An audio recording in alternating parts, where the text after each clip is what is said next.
Good day, grade 8 students. We are now in week 8. Find the probability of a simple event. So, what do we mean by probability?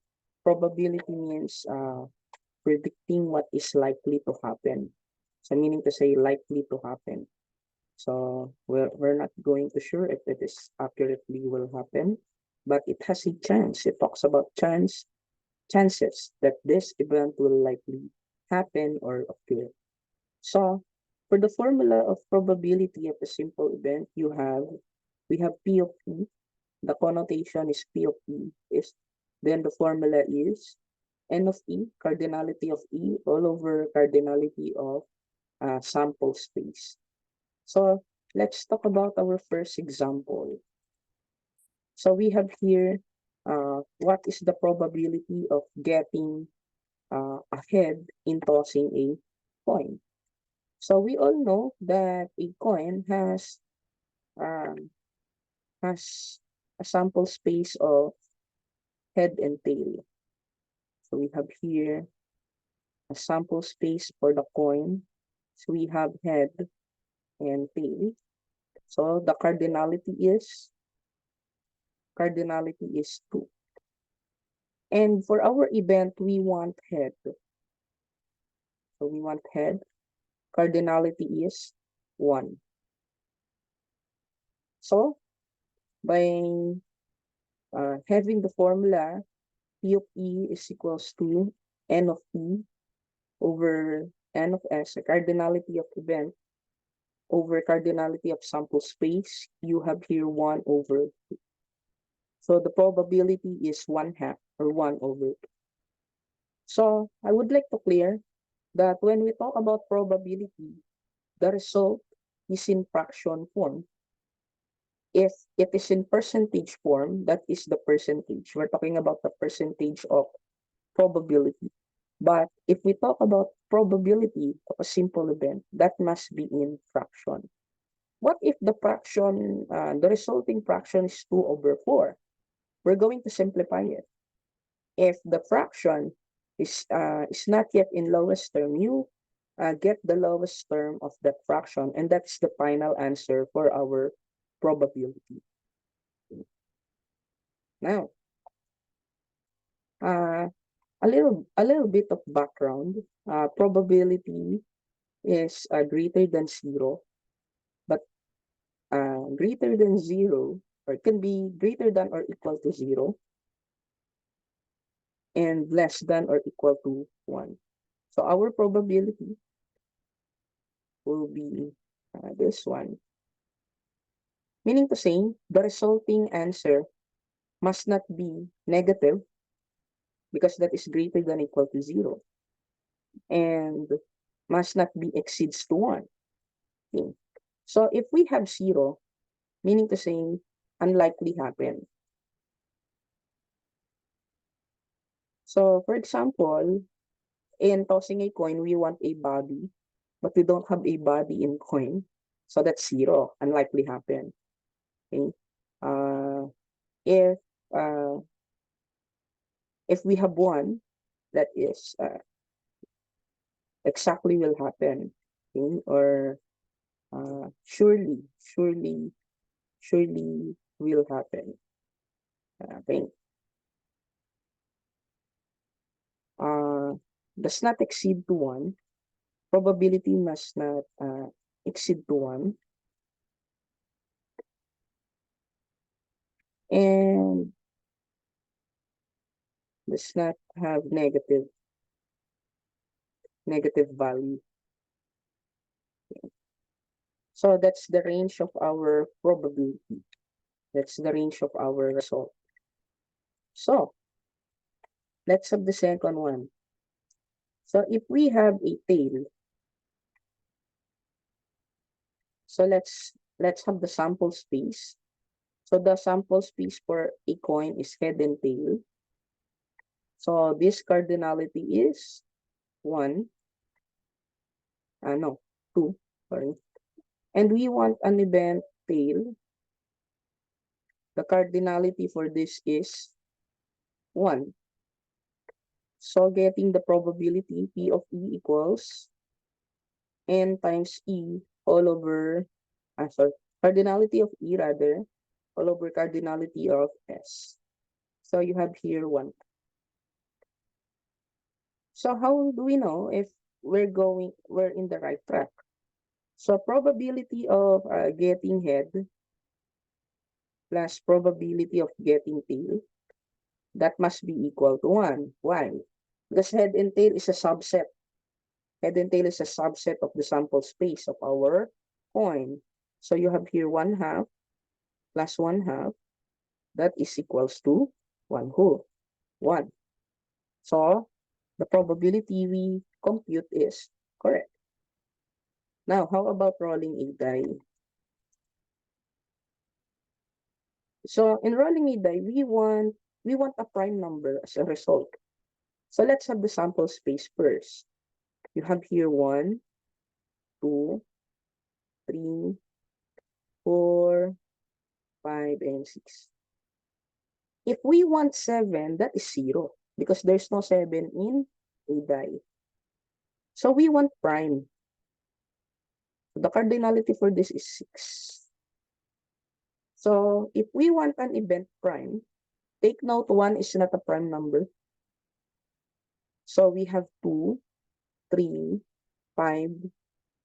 Okay, 2, 3, 5. So these are the prime numbers. The prime numbers are 2, 3, 5. So let us recall what is a prime number. A prime number is a number whose factor is 1 in itself.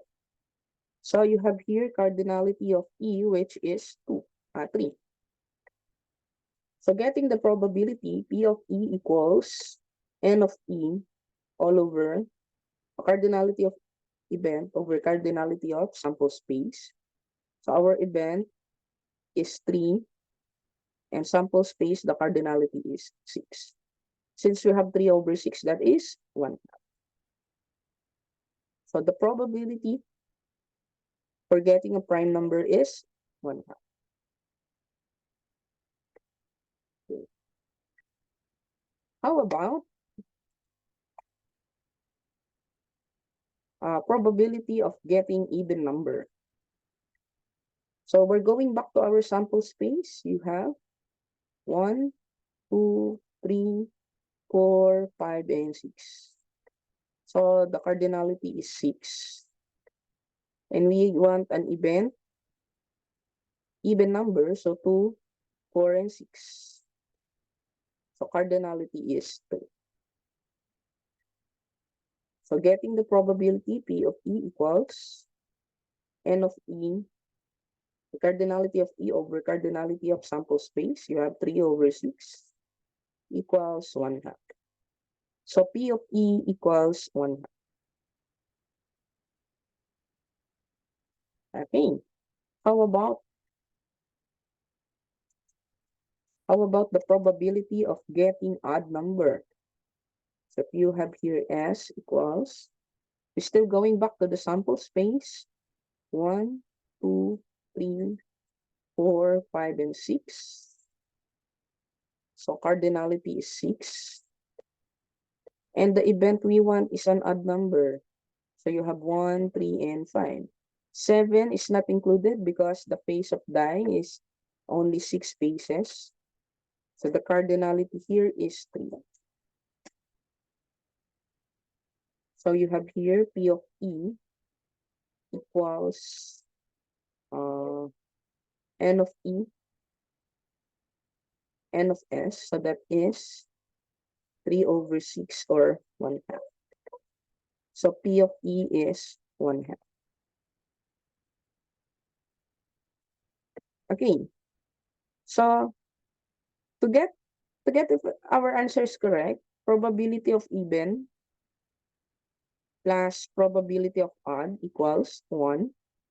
So 1/2 plus 1/2 is equals to 1. So meaning to say our answer is correct.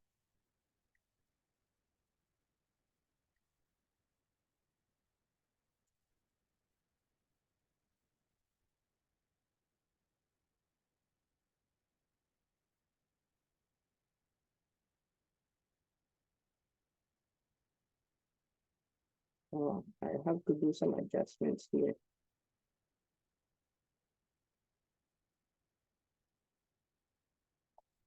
Okay. Now, what if we have two different objects? What is the probability of and getting a head and even number in tossing a coin and rolling a die?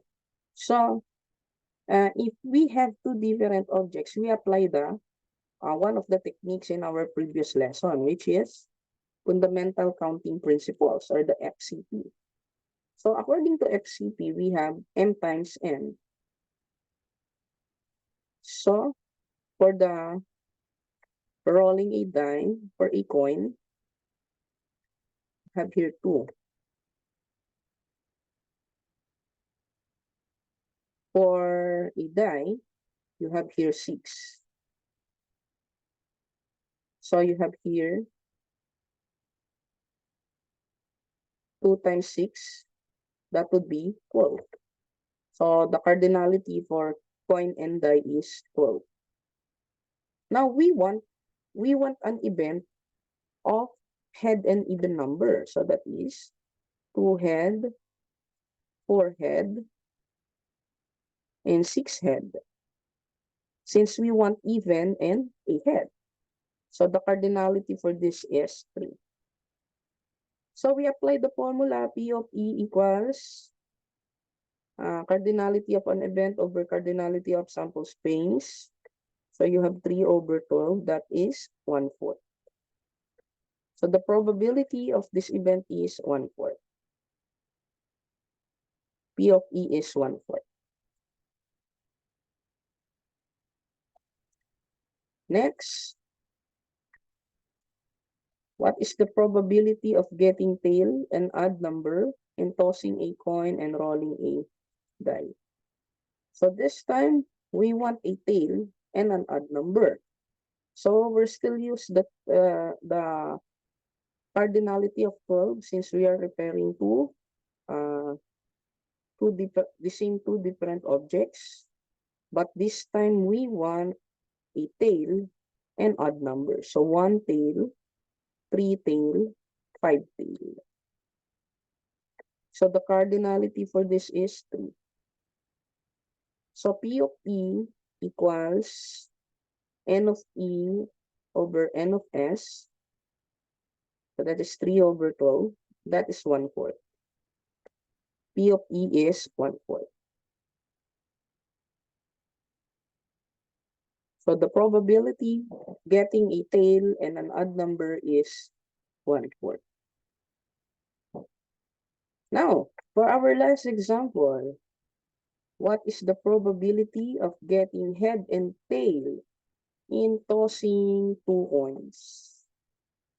Okay, since our object is the same, we still apply the fundamental counting principles. So you have here 2 times 2 because there are 2 possible outcomes for each coin. So 2 times 2 is 4. This is for each coins. So the cardinality for 2 coins is 4 for 2 coins. Now we want an event head and tail. So possibly we can have head tail and tail head.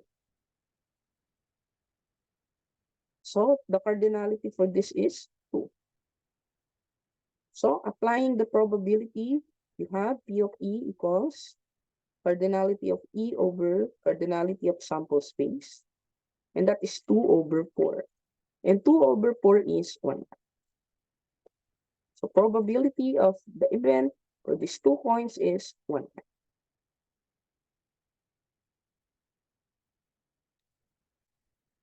Now, notice that if we have 1 coin, let's say you have number of coins,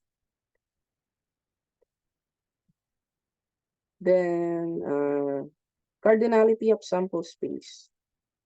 If I have 1 coin, you have 2. If you have 2 coins, you have 4. What if you have 3 coins? If you have 3 coins, you have 8. If you have 4 coins, you have 16. So how is it possible? So in getting the number of coins, our formula will be 2 raised to x. That would be n of s. So sample space for the coins is n of s equals 2 raised to x, where x is number of coins.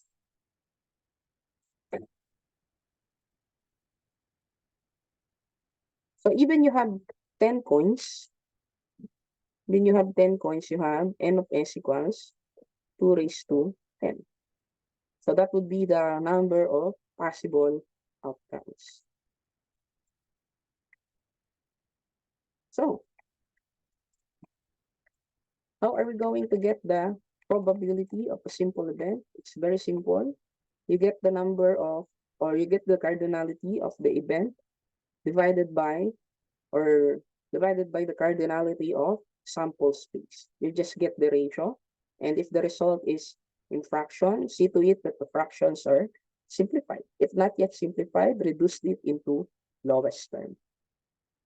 If you have more questions, you can put it in the comment section and let me, and I'll get back to you once I've read it. See you next time. Bye-bye.